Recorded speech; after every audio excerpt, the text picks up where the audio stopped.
Boa tarde, quem está me ouvindo aí do outro lado dessa tela. Boa tarde, professora Cidinha. Boa tarde, alunos que estão me ouvindo do outro lado dessa tela. E agora eu vou explicar um pouco do meu conhecimento do bioma Pampa. Que o bioma Pampa está localizado no Rio Grande do Sul, lá no sul do nosso país, lá no sul do Brasil. E lá no bioma Pampa se localiza 68% do território. Rio Grande do Sul é composto por bioma Pampa e 2% do território brasileiro. E ele também se expande pela Argentina e pelo Uruguai. Então, falar do bioma Pampa, existe 3.000 espécies de vegetal diferente. Apenas 400 espécies são gramínea. Então lá é muito comum você encontrar gramínea lá, por isso que as pessoas até utilizam mesmo pela pecuária, por lá já ser um solo que já vem com graminha, já existe essa autoestima aí de produção de gado.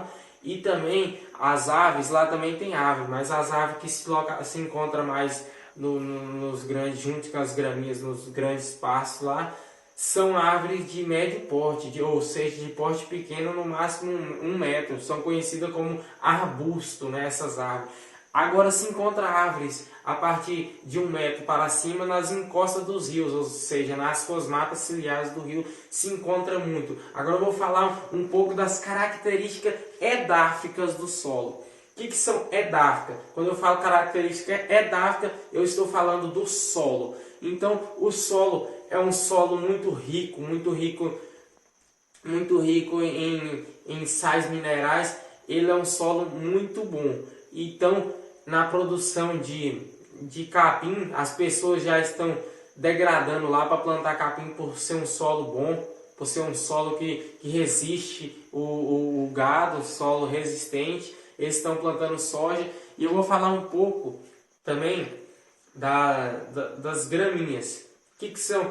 Por que as gramíneas são tão resistentes? As gramíneas, elas brotam dentro da terra. E quando o fogo vem, vai passar no slide, eu vou colocar um slide aqui agora. Quando o fogo vem, o fogo devasta tudo. Então, essas gramíneas, elas possuem um broto de baixo. E elas não morrem. Assim, quando o fogo some, elas brotam de novo. Então, elas já têm essa característica por lá ser um solo que talvez já pegava fogo até antes dos portugueses chegar aqui. Já era um solo que já tinha característica por pegar fogo, talvez seja por trovões, talvez seja pelas suas pedras que tem lá mica que reflete no sol e pega fogo nas suas graminhas, por ser um solo bem baixo. Agora eu vou falar aqui também do javali, um animal que sobrevive lá. O javali, como nós já sabemos, não é um animal brasileiro, trouxe da Europa, e na época que trouxe, eles trouxeram para comercializar esse animal, mas esse animal fugiu e hoje se encontra pelo Brasil inteiro, né? E ele veio e foi, depois trouxeram pelo Pampa, assim soltaram esses animais lá.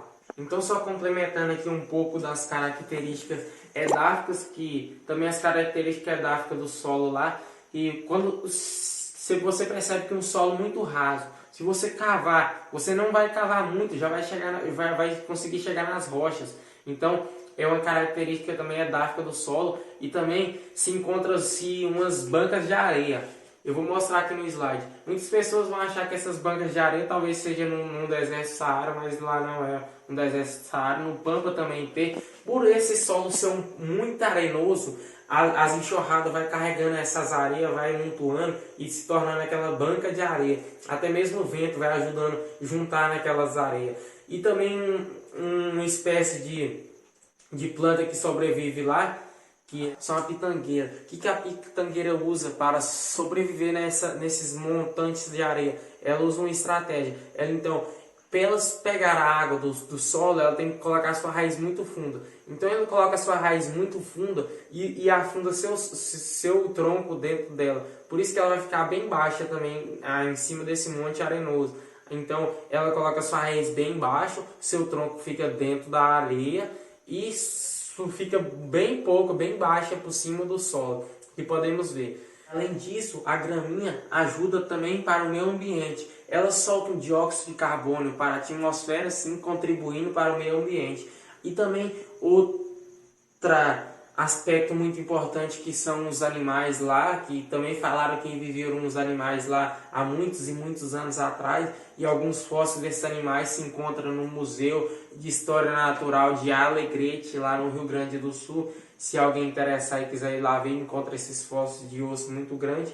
E também um exemplo que são as preguiças gigantes. As preguiças gigantes tinham 7 metros de altura e 5 metros de comprimento. Segundo os pesquisadores, elas viveram há muitos e muitos anos atrás e se encontra fósseis dela lá no Museu de História Natural em Alegrete. Também fala dos elefantes que viveram há muitos e muitos anos na América do Sul. Também se encontra fósseis lá em Alegrete. E também tem o tatu gigante, né, que segundo eles falavam que o tatu era do tamanho de um Fusca, pesando 1 tonelada. Então, esses fósseis se encontram lá no Museu de Alegrete. Então o Griptodonte, que é uma espécie de tatu gigante, e também tem os Toxônicos que vivia naquele lugar lá, que são uma espécie de rinoceronte, mas sem chifre em si, né? Sem a sua trompa de chifre. E também Charles Darwin, quando ele veio no Brasil, ele estudou muito esses fósseis desses animais e decidiram, né, colocar no museu, como está no museu. E também tem as abelhas, né, que eu não poderia deixar de falar das abelhas, que lá também tem muitas abelhas. Tem gente que acha que as abelhas só servem para produzir mel, mas está muito enganado. As abelhas é um grande polinizador de flores, né, que elas ajudam as plantas a se reproduzir. Então foi esse aí o vídeo, para não ficar muito extenso aí. É nós aí, tamo junto aí. Valeu pela apresentação aí. O Matheus vai continuar falando das pastagens aí. É nós aí, tamo junto aí.